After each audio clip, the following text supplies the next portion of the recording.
नमस्कार दोस्तों, मैं सरस्वती ढालिया फाजिलका पंजाब से स्वागत करती हूँ आप सभी का आपके अपने ही चैनल सरस्वतीज़ गार्डन में। कहिए कैसे हैं आप सभी। आशा करती हूँ स्वस्थ होंगे, मस्त होंगे और अपने अपने कामों में व्यस्त होंगे।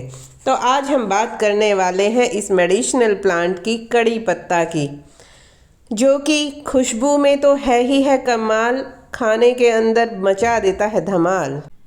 इसकी पत्तियां कोलेस्ट्रॉल को कंट्रोल करने में काफ़ी मदद करती है। रायते के अंदर भी इसका तड़का लगाया जाता है, पोहे में भी ये डलते हैं, यानी कि खाने में कड़ी पत्ते का हम लोग काफ़ी उपयोग करते हैं। साउथ इंडिया में भी काफ़ी उपयोग में लाया जाता है। आज हम बात करेंगे इसे घना कैसे बनाया जा सकता है और इसे स्वस्थ कैसे रखा जा सकता है, या इस प्लांट को लगाते वक्त क्या सावधानियां हमें बरतनी चाहिए कि हमारा प्लांट एकदम हेल्दी, घना और बुशी हो और खाने में इसकी खुशबू लाजवाब बन जाए। तो सबसे पहले बात करते हैं कि इसे लगाया कैसे जाए। देखिए, कटिंग से भी बहुत आसानी से लग जाता है, बीजों के द्वारा भी लग जाता है और नर्सरी में भी ये बहुत ही आसानी से हमें 50 से 60 रुपए के बीच में इसका एक प्लांट मिल जाता है। अगर आप बिगिनर्स हैं तो आप नर्सरी से इस पौधे को लाकर लगा सकते हैं। अगर आप प्लांट लगाने में एक्सपर्ट हो चुके हैं तो आप इसे बीज द्वारा या कटिंग के द्वारा बहुत ही आसानी से ग्रो कर सकते हैं। बात करते हैं गमले की, तो इस प्लांट को कम से कम 12 इंच का गमला मिलना बहुत ज़रूरी है ताकि इसकी अच्छी वृद्धि हो सके, अच्छा घना और सुंदर प्लांट हमारा बना रह सके। कोशिश करें कि इसके लिए मिट्टी का गमला ही आप यूज़ करें, क्योंकि मिट्टी के गमले के अंदर इसकी ग्रोथ बहुत अच्छी होती है। बात करें मिट्टी की, तो इसे वेल ड्रेन मिट्टी और भरपूर नाइट्रोजन से युक्त मिट्टी चाहिए होती है। इसीलिए इस प्लांट को लगाते वक्त ऐसी मिट्टी बनाएं जिसके अंदर नाइट्रोजन की मात्रा अधिक रहे, यानी कि आप इसमें वर्मी कंपोस्ट का प्रयोग कर सकते हैं या लीफ कंपोस्ट का प्रयोग आप इसमें अच्छी मात्रा में करें। इसकी मिट्टी को बनाते वक्त गार्डन सॉइल के अंदर थोड़ी मात्रा में रेत को मिलाएं और लीफ कंपोस्ट, वर्मी कंपोस्ट या गोबर की खाद को आप इसकी मिट्टी में ज़रूर मिलाएं। हो सके तो नीम खली का भी प्रयोग इसमें ज़रूर करें। नीम खली नहीं है तो हल्दी का प्रयोग ज़रूर करें। बात करें अगर पानी की, तो पानी इस प्लांट को कम मात्रा में ही चाहिए। जब हम ज़्यादा मात्रा में इसे पानी देने लग जाते हैं तो इसकी पत्तियां काली होने लग जाती हैं, भूरी होने लग जाती हैं या सिकुड़कर गिरने लग जाती हैं। इसीलिए इस प्लांट को पानी देते वक्त हमेशा मिट्टी को चेक करके ही पानी दें। अगर मिट्टी ऊपर से 1 से 1.5 इंच या 2 इंच सूख चुकी है तभी इस प्लांट को पानी दें। ओवर वाटरिंग से आपका ये प्लांट खराब हो सकता है। बात करें लोकेशन की, तो इसे सनी लोकेशन चाहिए, यानी कि इस प्लांट को ऐसी जगह पर रखें जहां 3 से 4 घंटे की इसे धूप ज़रूर मिले। धूप इसके लिए बहुत ज़रूरी है। उससे क्या होगा, इसकी पत्तियां घनी रहेंगी और जो इसमें खुशबू बनी रहती है वो भी बनी रहेगी।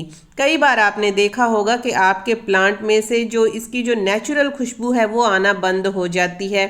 प्लांट आपका ढीला ढीला सा, मरा मरा सा दिखाई देने लगता है या बहुत ही हल्का हो जाता है। उसका कारण यही होता है कि इसे सही मात्रा में धूप नहीं मिल पाती है।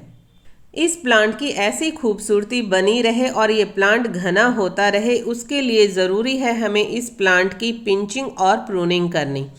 हमेशा जो ऊपर की टिप होती है उसे आप हटाते रहिए। हर 15 दिन में ऊपर की टिप की इसकी कटिंग या पिंचिंग करते रहिए, जिससे कि हमारा प्लांट घना और बुशी हो जाए। देखिए, इस प्लांट में कभी भी नीचे से पत्तियां नहीं आती हैं, हमेशा ये ऊपर की तरफ ही ग्रोथ करता है और ऊपर की तरफ ही इसमें ज़्यादा ब्रांचेज आएंगी अगर हम इसे पिंचिंग या प्रूनिंग करेंगे। समय अनुसार आप इसकी हार्ड प्रूनिंग भी कर सकते हैं जब ये आपका प्लांट थोड़ा मैच्योर हो जाए, लेकिन हार्ड प्रूनिंग आप सितंबर में या फरवरी में, इन्हीं 2 महीनों में कीजिए। उसके अलावा इतनी गर्मी के अंदर कभी भी इसकी हार्ड प्रूनिंग या रूट प्रूनिंग बिल्कुल ना करें। आपका प्लांट स्ट्रेस में जा सकता है और मर सकता है। अगर आपके इस प्लांट को लगे हुए काफ़ी समय हो गया है और ये अपनी ग्रोथ शो नहीं कर रहा है तो हो सकता है कि आपका प्लांट रूट बाउंड हो चुका है। तब आप इसे नया गमला दे सकते हैं। अगर नया गमला नहीं देना चाहते तो आप इसकी रूट प्रूनिंग करके उसी गमले में अच्छी मिट्टी बनाकर दोबारा इसे लगा सकते हैं। तब भी आपका प्लांट एकदम सही, स्वस्थ और घना हो जाएगा। जब भी आप इस प्लांट से यूज़ करने के लिए पत्तियां लेते हैं तो कभी भी सीधी पत्तियां डाली से खींचकर ना लें, साथ में डाली को ही काट लीजिए। ये जो पतली पतली डालियां दिखाई दे रही हैं, मैं उन्हीं की बात कर रही हूँ, क्योंकि हमारी आदत होती है हम ऐसे पकड़ते हैं और सारी पत्तियों को अपने हाथ में ले लेते हैं। उससे क्या होता है, जो हमारी ब्रांच होती है उस पर दोबारा पत्तियां कभी भी नहीं आती और ब्रांच काट देने से उस ब्रांच की जगह 2 ब्रांचेस निकल आती हैं और उनमें नया फुटाव शुरू हो जाता है। तो हमेशा इस बात का ज़रूर ही ध्यान रखें। बहुत ज़्यादा गर्मी या बहुत ज़्यादा सर्दी ये प्लांट टॉलरेट नहीं कर पाता, उसमें इसे दिक्कत होती है। बाकी पूरे साल ये प्लांट जो है बहुत अच्छे से चलता है। सर्दियों में ये अपनी पत्तियां गिरा सकता है, उसके अलावा पूरे साल ये ऐसे ही हरा भरा रहता है। जब भी हम इसका नया प्लांट लगाते हैं तो ये एकदम से स्पीड नहीं पकड़ता। पहले ये थोड़ा समय लेता है अपने आप को स्टेबल करने में और उसके बाद ही ये अपनी ग्रोथ दिखाता है। इसलिए जब भी आप नया प्लांट लाएं और आप देखें कि इसकी ग्रोथ स्टार्ट नहीं हुई है तो आपको घबराने की ज़रूरत नहीं है। इस प्लांट को थोड़ा समय दीजिए, महीना 2 महीना बाद ये अपनी ग्रोथ दिखानी शुरू करता है और उसके बाद ये बिल्कुल रॉकेट की स्पीड से बढ़ता है। आप अपने प्लांट की मिट्टी की गुड़ाई हर 15 दिन में ज़रूर करें और गुड़ाई करने के बाद 1 गिलास में 1/4 के लगभग आप खट्टी छाछ को लें और पूरा उस गिलास को पानी से भर लें। उसे अच्छी तरह मिलाने के बाद में आप इसकी मिट्टी में दें या इस प्लांट पर स्प्रे करें। उससे भी आपका प्लांट जो है बहुत अच्छे से ग्रो करना शुरू हो जाएगा। ये इसके लिए वरदान है। ज़्यादा मात्रा में इसे किसी प्रकार की किसी भी खाद की कोई ज़रूरत नहीं होती है, इसलिए बार बार इस प्लांट में किसी भी खाद का प्रयोग आप ना करें।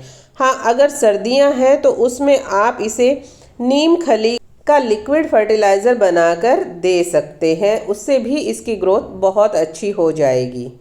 वैसे तो इस प्लांट पर आज तक किसी प्रकार का कोई पेस्ट अटैक नहीं हुआ है, फिर भी अगर किसी प्रकार का कोई फंगस लग जाता है तो नीम की पत्तियों को उबालकर छान कर उसका स्प्रे आप इस प्लांट पर कर सकते हैं।